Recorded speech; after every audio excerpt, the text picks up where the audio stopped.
Vladimir Putin ha venido emitiendo una serie de análisis, incluso de ensayos y declaraciones que se han ido integrando por parte de los especialistas y se denomina la doctrina Putin.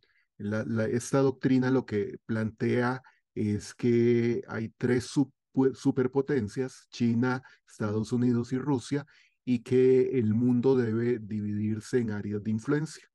Estados Unidos tendría Europa, una parte de Asia, China tendría Asia, el, sobre todo el sudeste asiático, y Rusia tendría la parte de Europa Oriental, una parte del Medio Oriente, y deja por fuera a África y América Latina, sobre todo a Centroamérica, y deja entrever que Centroamérica y el Caribe serían un escenario en donde las tres superpotencias vienen a entrar en confrontación para ver cuál domina esa región de Centroamérica y el Caribe. Y no acepta que sea lo que geopolíticamente se conoce como el traspatio de los Estados Unidos. Entonces, en el contexto de esa doctrina, Putin, Moscú considera que debe tener presencia en el Caribe, tanto en Cuba como en Venezuela, pero sobre todo en el caso de Nicaragua. Y desde aquí, primero, cuestionar a los Estados Unidos y por eso en 2022, cuando el Parlamento ruso aprueba la presencia de tropas en Nicaragua, que ya es un fenómeno común, pero esta vez adquirió otra connotación, eh, emite un mensaje diciendo que si los misiles de Estados Unidos pueden alcanzar Moscú, lo mejor es que los misiles rusos presentes en Nicaragua puedan alcanzar una ciudad estadounidense. O sea, en otras palabras, convertir a Nicaragua en una plataforma de el poderío ruso. Tiene ambos, tiene un componente defensivo y un componente ofensivo.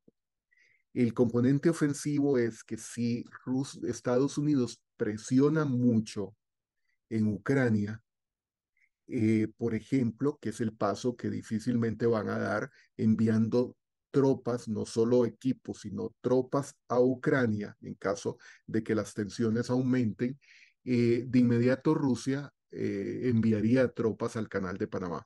O sea, Rusia nunca va a enviar tropas a los Estados Unidos, ni siquiera un misil a los Estados Unidos mientras no haya una guerra generalizada, pero sí enviaría tropas al canal de Panamá, porque en el canal de Panamá el objetivo no es destruirlo o impedir su uso, es controlar su uso para impedir el paso de los buques estadounidenses, de los buques militares, ¿verdad? Más que del comercio. Entonces, sí tiene un carácter ofensivo en caso de que las tensiones en la frontera rusa aumenten mucho, porque sería una forma de entrar en ese tipo de negociación. Me están presionando en las fronteras de mi país, yo busco un objetivo importante para mi adversario, que sería el Canal de Panamá en este caso, y después nos sentamos a negociar. Retire su presión de mi frontera y yo retiro las tropas del Canal de Panamá. Y repito, ahí el problema es que Costa Rica está en medio.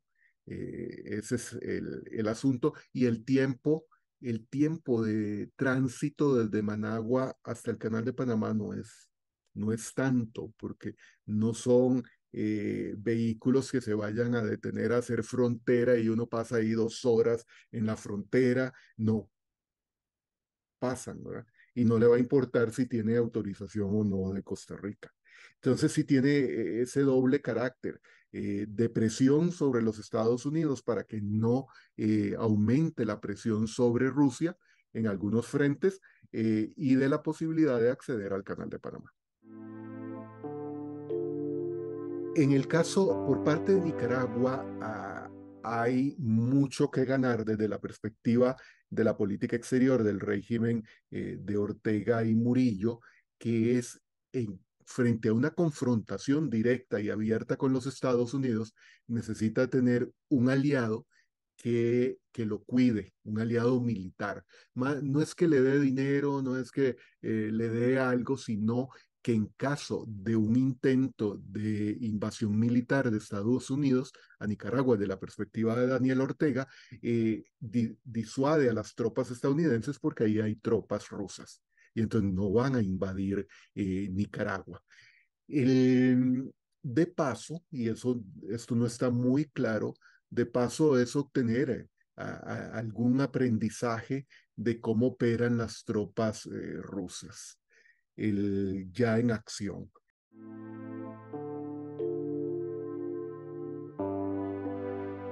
El gran perdedor, sin duda, son los países centroamericanos, porque la presencia rusa en Nicaragua, la presencia china, por ahora, en términos de comercio, de inversiones en algunos sectores estratégicos, sobre todo en telecomunicaciones, con toda la tecnología 5G, convierten a Centroamérica en un escenario de confrontación de las tres superpotencias como propone la doctrina Putin, ¿verdad? O sea que ya no es tan tranquilo vivir en esta parte del mundo porque en caso de que estallara una guerra, por ejemplo, si la guerra en Ucrania sale de Ucrania o el asunto en Israel con Hamas provoca la intervención de algunos otros países y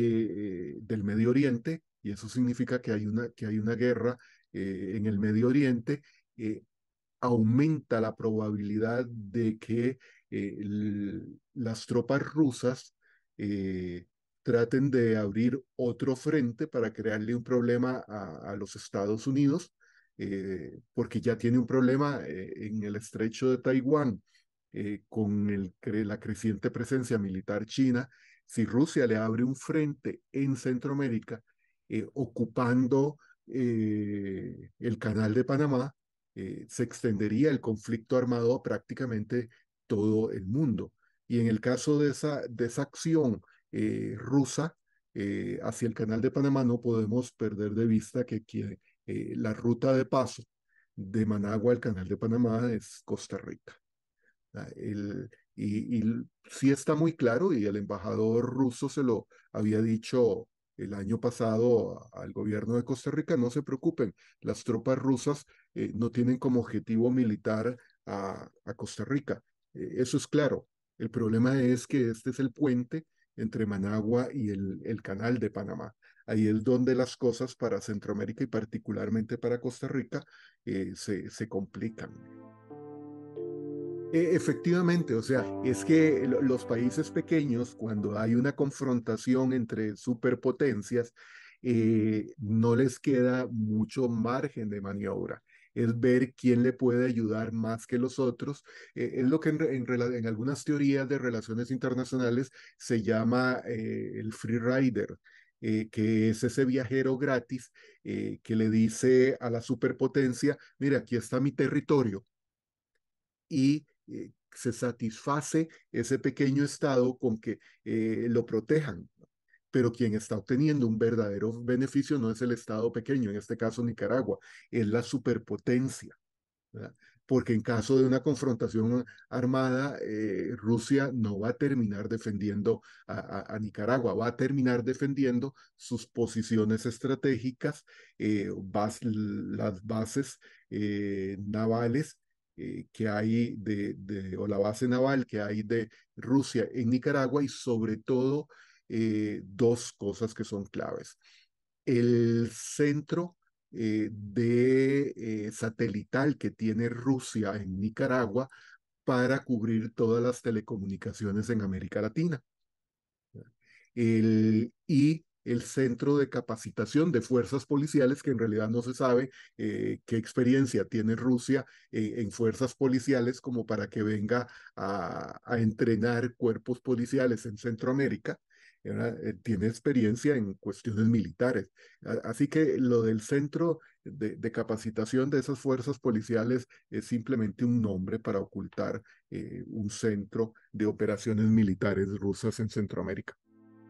¿Por qué nunca se conoció un informe de las anteriores operaciones de apoyo humanitario que dio Rusia en Nicaragua en años antes del 2022?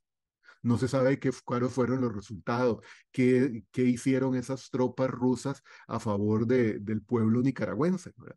Tampoco hay claridad el qué realmente están haciendo. No hay claridad si, por ejemplo, la información que recolecta ese centro satelital en Nicaragua, ¿a dónde va la información? ¿Le dan algo de información al ejército de Nicaragua o toda la información se recolecta en Nicaragua y de inmediato se transmite a Rusia y se procesa en Rusia? ¿No? ¿Y qué beneficio obtiene Nicaragua? En la práctica, ninguna, nada de esa información.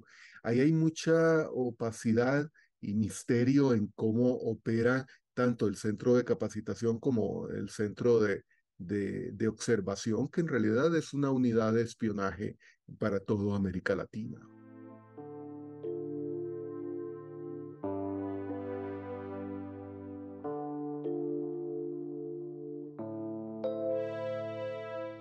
Por ahora sí, en la actual coyuntura, o sea, lo que pasa en Centroamérica en este momento, todavía se va a mantener por un buen rato.